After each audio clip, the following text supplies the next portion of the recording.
it was hard to process. I'd never been around an active shooting before in my whole life. And the first time the shots went off, we didn't know they were shots, so it wasn't as terrifying. But the second time, we knew what was going on, so everyone was ducking for cover and just trying to make sure that we were all safe. But I'm just really grateful for the police to have apprehended him at that moment. Walk me through a little bit of what happened last night at Buford's. Yeah, so I got to the bar around midnight. It was packed, Saturday night, everyone's out there having a good time, shoulder to shoulder, probably as many people as I've seen in Buford's as long as I've been going there. And I was there for about an hour and a half, and around 1:45 I decided I wanted to go get some pizza. The bar was closing in 15 minutes, so I stepped outside, left the bar around 1:50, and got pizza, sat down at a picnic bench, was eating, and all of a sudden we heard dozens of, probably maybe 15 plus, loud bangs. And no one knew what was going on. We thought maybe it was fireworks, maybe it's like a motorcycle. So no one was panicking for the first probably 2 minutes after that. They were just walking around, trying to see what was going on. Then the cops showed up around 2:02. They pull up on the kind of east of Buford's. And then at that point, everyone's like, okay, this is serious. And then everyone starts running around. The cops get out. They see the suspect, walk down west, down 6th Street until they engage with the suspect. Did you see the suspect when this was happening or before this was happening? So I saw him walking at the far end of the street down towards Buford's. I couldn't really make him out because he was across the street and down the road from me, but I could see he was holding a gun and walking towards the police officers. And then he fired. I think he fired 3 times at them, and they fired back. And that's what you saw. I mean, exactly. What was your reaction when you saw the shots go off? Yeah, I just didn't it was hard to process. I'd never been around an active shooting before in my whole life. And the first time the shots went off, we didn't know they were shots, so it wasn't as terrifying. But the second time, we knew what was going on, so everyone was ducking for cover and just trying to make sure that we were all safe. But I'm just really grateful for the police to have apprehended him at that moment. What were you doing at Buford's last night? I was partying. I was having a good time. My 2 friends were celebrating their 21st birthday, so we were out to celebrate them. Buford's is a UT bar. It's probably 90% plus UT students, all upperclassmen. So when something like this happens, it really hits into the heart of the community. Because I know people who were injured, and I have friends who know people who were killed. So this affects everyone here, and I really hope we can all come together and support each other through this hard time. You knew some of the people that were killed? I didn't know anyone who was killed, but I did know someone who was shot. And he's okay, thank God. What was your reaction when you heard that news? Just there's a pit in your stomach. You just can't believe it. That it just missed his vitals. It could have been much worse.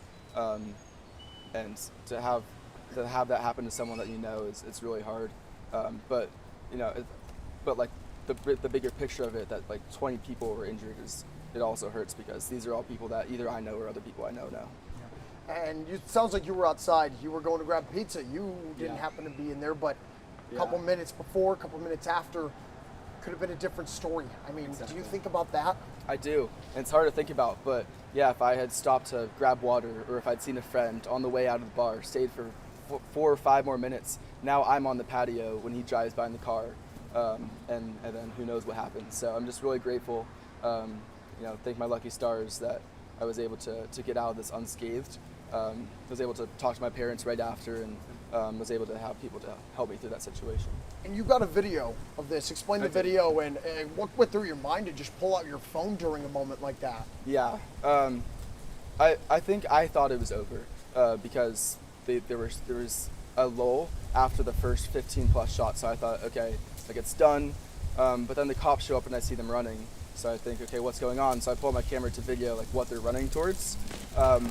And then I just got lucky enough to capture the moment that I see the suspect come up and then they eliminate the suspect. So that was what I was thinking of. In retrospect, and my parents will tell me I should have not been videoing, but doing a better job hiding, and I think I'll take that for next time. But I just didn't expect another round of shots to happen. And hopefully there is no next time, right? I hope so.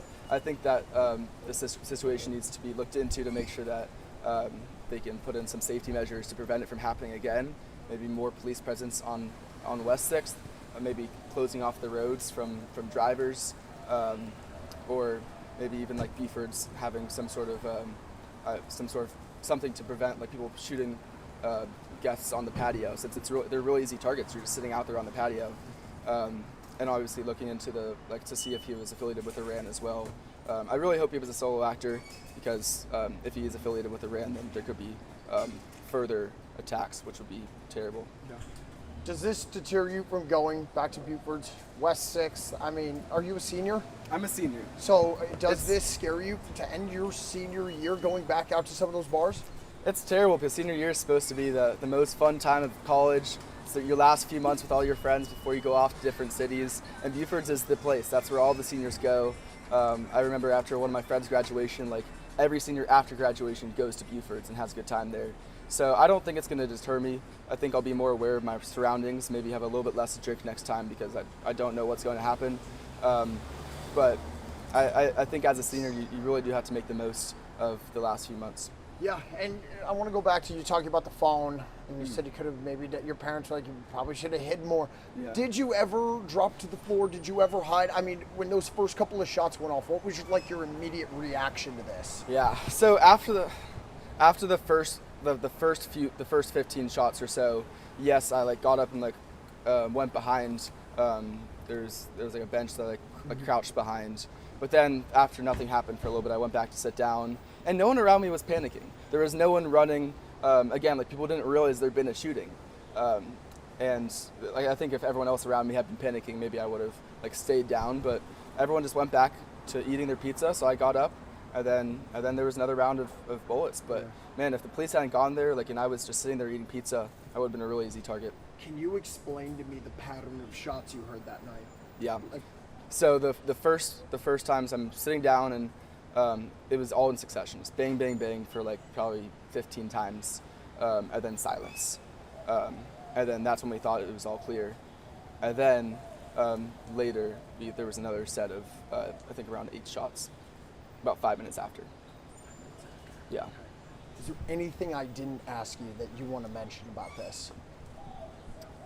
Any other feelings? Yeah. Go for it. I think it's important for the public to realize that this bar, even though it's in downtown, it really is a UT bar. It's mostly UT students, so this is the community that's going to be affected by it the most. So I really hope that we can all support each other and again look into ways to prevent this from happening again. Thank you for watching. Please hit the subscribe button and get the latest news by downloading the CBS Austin News app. My name is Jeremy Fisher. It's Jeremy Fisher with the Austin Police Department's Public Information Office. This afternoon at about 2:30 p.m., officers attempted to execute an arrest warrant at the Peace Parkside apartment complex at 1300 West 24th Street. Upon contact, the suspect refused to exit the residence, and SWAT was requested to the scene to assist. At about 4:30 p.m., the suspect complied with SWAT's commands and exited voluntarily, was taken into custody without incident. At this point, the operation is still ongoing. We expect the street to be closed for some time as the investigation continues. I want to thank the residents here for their patience and cooperation throughout this operation. We do not believe there to be an ongoing threat to the public at this time. However, as always, that can develop as things come to light. Any questions? How'd you get the call and tip?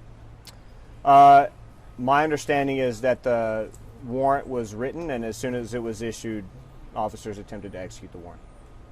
How much time passed from police making contact to SWAT arriving, and how much time passed from SWAT arriving to the surrender? I don't have the precise details as far as the timeline. I know generally for an operation of this type, if they're non-compliant at the outset, then SWAT is going to, the trigger's going to get pulled pretty quick in terms of getting SWAT to the scene. I don't think they were on scene very long before the suspect complied. Maybe, I mean, the whole thing from start to finish took less than 2 hours by the time he was in custody, so not long. Do you have any details about what the arrest warrant was related to? Murder. Yeah, it was a murder warrant for one of the previous 2026 homicides here in Austin. Which one would that? I'm sorry? Which one would that be? I'm gonna wait and let the full-time guys update you on the specific details in terms of who got arrested and which homicide it was related to. The explosive ordnance disposal is generally going to accompany SWAT for things like this. That's pretty standard. It's kind of a package deal for something like this.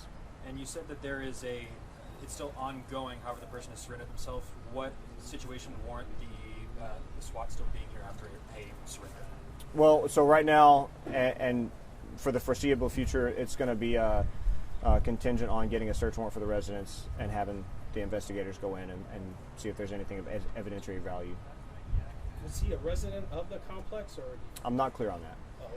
This is a very heavily, you can tell, populated area of students. Sure.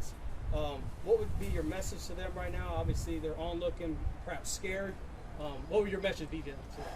Yeah, the biggest message again is just appreciation for the patience and the cooperation. Also, as this is an ongoing operation, even though the suspect is in custody, please do your best to avoid the area because these are dynamic situations and things can unfold quickly. Are we expected to have any other briefings, or will it be mainly through online? If the search warrant is executed without incident, then this will be the last briefing. Obviously, again, it's dynamic, and if things develop that are unforeseen, then we'll have another one. But at this point, I would not expect a subsequent briefing. Good to go?